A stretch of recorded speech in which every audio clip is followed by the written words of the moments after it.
بسم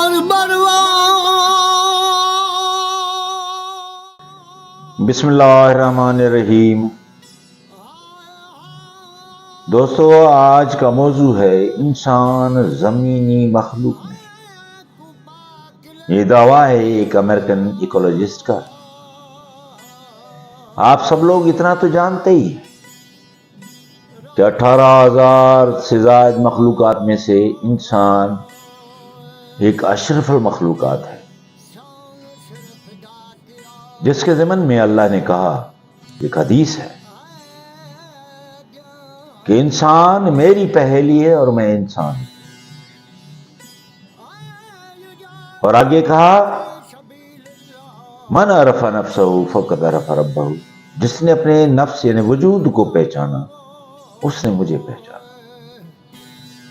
ایک اور حدیث ہے، قدسی ہے، آپ سے سب فرماتے ہیں، اس کا مفہوم ہے کہ میں اللہ تعالیٰ کے نور سے ہوں اور تمام مخلوق میرے نور سے۔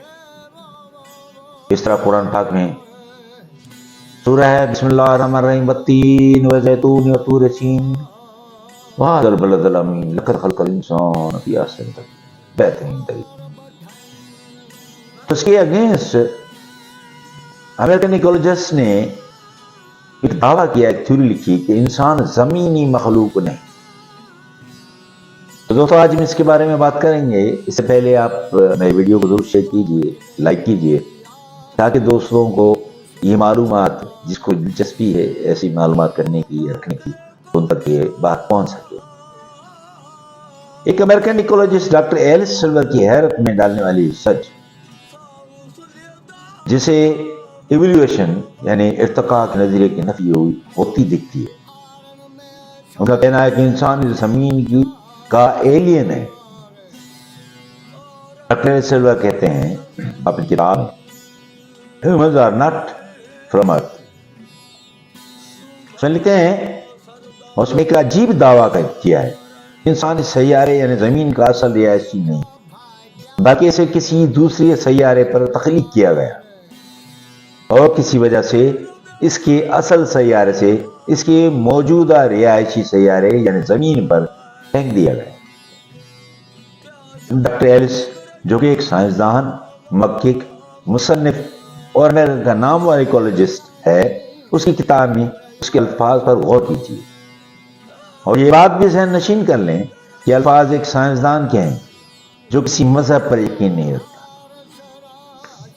اس کا کہنا ہے کہ انسان جس ماحول میں پہلی بار تخلیق کیا گیا اور جہاں پہ رہتا رہا، وہ سیارہ، وہ جگہ اس قدر آرام دہ، پرسکون اور مناسب ماحول والی تھی جسے VVIP کہا جا سکتا ہے۔ وہاں پر انسان بہت ہی نرم و نازک ماحول میں رہتا تھا۔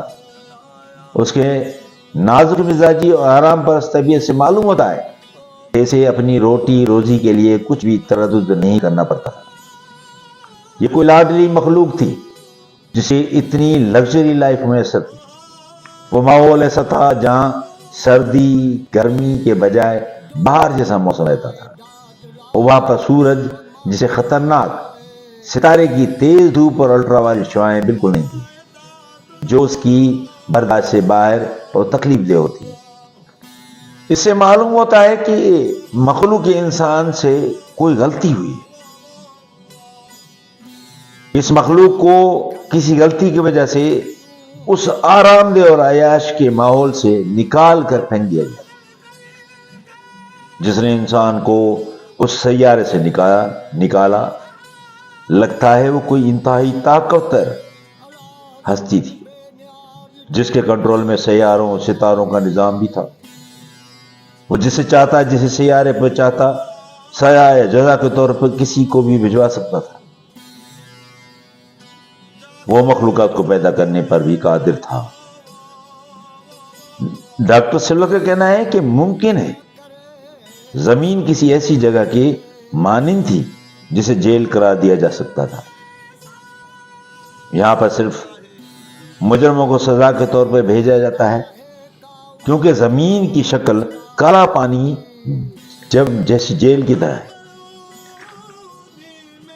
خوشی کے ایک ایسے ٹکڑے کی شکل جس کے چاروں طرف سمندر ہے، وہاں انسان کو بھیج دیا گیا۔ درسل کا مزید کہنا ہے جو صرف مشاہدات کے نتائج حاصل کرنے کے بعد رائے قائم کرتا ہے، اس کی کتاب میں سائنسی دلائل کا ایک انبار ہے جن سے انکار ممکن نہیں۔ اس کے دلائل کی بڑی بنیاد جن پوائنٹس پر ہے ان میں سے چند ایک ثابت شدہ ہے، جیسا کہ زمین کی کشش شکل اور جہاں سے انسان آیا ہے اس جگہ کی کشش شکل میں بہت زیادہ فرق ہے۔ جس سیارے سے انسان آیا ہے وہاں کی کشش شکل زمین سے بہت کم تھی، جس وجہ سے انسان کے لیے چلنا پھرنا بوجھ اٹھانا وغیرہ بہت آسان تھا۔ انسانوں کے اندر کمر درد کی شکایت زیادہ گریوٹی کی وجہ سے ہے۔ انسان میں جتنے دائمی امراض پائے جاتے ہیں وہ باقی کسی ایک بھی مخلوق میں نہیں جو زمین پر بس رہی ہے۔ ڈاکٹر ایرس لکھتا ہے آپ اس روئے زمین پر ایک بھی ایسا انسان دکھا دیجئے جسے کوئی ایک بھی بیماری نہ ہو تو میں اپنے دعوے سے دستبردار ہو سکتا ہوں، جبکہ میں آپ کو ہر جانور کے بارے میں بتا سکتا ہوں تو وقتی طور پہ عارضی بیماریوں کو چھوڑ کر کسی ایک بھی ایسے مرض میں جانور گرفتار نہیں۔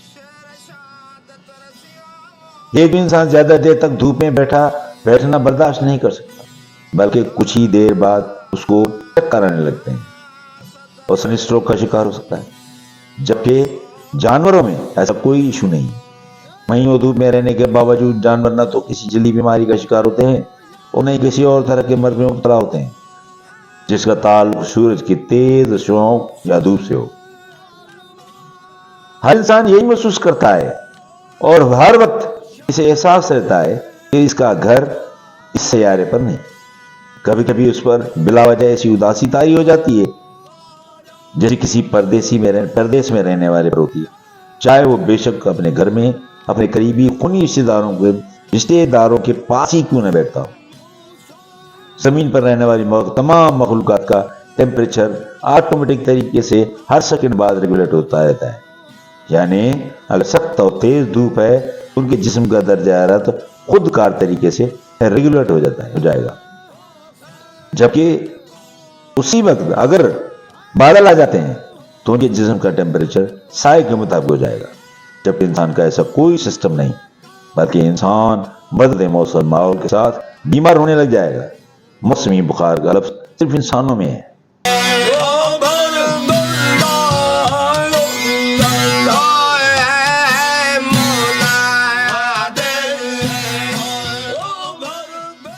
انسان اس سیارے پر پائے جانے والے دوسرے جانداروں سے بہت مختلف ہے۔ اس کا ڈی این اے اور جینز کی تعداد اس سیارہ زمین پہ پائے جانے والے دوسرے جانوروں سے بہت مختلف اور بہت زیادہ ہے۔ مزید لکھتے ہیں کہ زمین کے اصل رہائشی جانوروں کو اپنی غذا حاصل کرنا اور اسے کھانا مشکل نہیں، وہ غذا ڈائریکٹ کھاتے ہیں، جبکہ انسان کو اپنی غذا چند لقمے حاصل کرنے کے لیے ہزاروں جتن کرنا پڑتے ہیں۔ پہلے چیزوں کو پکا کر نرم کرنا پڑتا ہے، پھر اس کے مادے اور جسم کے مطابق وہ غذا استعمال کی قابل ہوتی ہے۔ اس سے بھی ظاہر ہوتا ہے کہ انسان زمین کا رہنے والا نہیں۔ جب یہ اپنا اصل سیارے پر تھا تو وہاں اسے کھانا پکانے کا جھنجھٹ ہی نہیں تھا، بلکہ ہر چیز کو ڈائریکٹ غذا کے لیے استعمال کرتا تھا۔ مزید یہ اکیلا 2 پاؤں پر چلنے والا ہے جو اس کے یہاں پر ایلین ہونے کی نشاندہی ہے۔ انسان کو زمین پر رہنے کے لیے بہت نرم و گداز بستر کی ضرورت ہوتی ہے، جبکہ زمین کے اصل واسیوں یعنی جانوروں کو اس طرح نرم بستر کی ضرورت نہیں ہوتی۔ یہ چیز کی علامت ہے کہ انسان کے اصل سیارے پر سونے اور آرام کرنے کی جگہ انتہائی نرم و نازک تھی جو اس کے جسم کے نازکی کے مطابق تھی۔ انسان زمین کے سب واسیوں سے بالکل الگ ہے، لہذا یہاں پر کسی بھی جانور، بندر یا چمپینزی وغیرہ سے چمپینزیز جو ہیں وہ کہا جاتا ہے کہ اس کے انسان کے برابر یا اس سے ملتی جلتی ہیں، مگر یہ کہتے ہیں کہ ان کی ارتقائی شکل نہیں ہے، بلکہ اسے کسی اور سیارے سے زمین پر کوئی اور مخلوقات لا کر پھینک گئی۔ انسان کو جس اصل سیارے پر تخلیق کیا گیا تھا وہ زمین جیسا گندا ماحول نہیں تھا، اس کی نرمناظر جلد کو زمین کے سورج کی دھوپ میں جھلس کر سیاہ ہو جاتی ہے۔ اس سے پیدائشی سیارے کے مطابق بالکل مناسب بنائی گئی تھی۔ یہ اتنا نازک مزاج تھا کہ زمین پر آنے کے بعد بھی اپنی نازک مزاجی کے مطابق ماحول پیدا کرنے کی کوششوں میں رہتا ہے۔ جس طرح اسے اپنے سیارے پر آرام دہ اور پرتعیش بستر پر سونے کی عادت تھی، وہ زمین پر آنے کے بعد بھی اسی کے لیے اب بھی کوشش کرتا ہے کہ زیادہ سے زیادہ آرام دہ زندگی گزار سکے۔ جو خوبصورت، قیمتی اور مضبوط محلات، مکانات اسے وہاں اس کے ماں باپ کو میسر تھے، وہ بھی انہیں جیسے بنانے کی کوشش کرتا ہے، جبکہ باقی سب جانور، مخلوقات اس سے بے نیاز۔ یہاں زمین کی مخلوقات عقل سے ہاری اور تھرڈ کلاس زندگی کیا دی، جن کو نہ اچھا سوچنے کی توفیق ہے، نہ اچھا رہنے اور نہ ہی امن و سکون سے رہنے کی۔ انسان ان مخلوقات کو دیکھ دیکھ کر خونخوار ہو گیا، جبکہ اس کی اصلیت محبت، فنون لطیفہ، امن و سکون کی زندگی تھی۔ یہ ایک ایسا قیدی ہے جسے سزا کے طور پر تھرڈ کلاس سیارے پر بھیج دیا گیا تاکہ اپنی سزا کا دور انہیں گزار کر واپس آ جائے۔ اے انسانوں، یہ دنیا کی زندگی تمہاری آزمائش کی جگہ ہے، جہاں سے تم کو تمہارے اعمال کے مطابق سزا اور جزا ملے گی۔ امید ہے اس بات کو سمجھنے کی کوشش کریں گے۔ شکریہ۔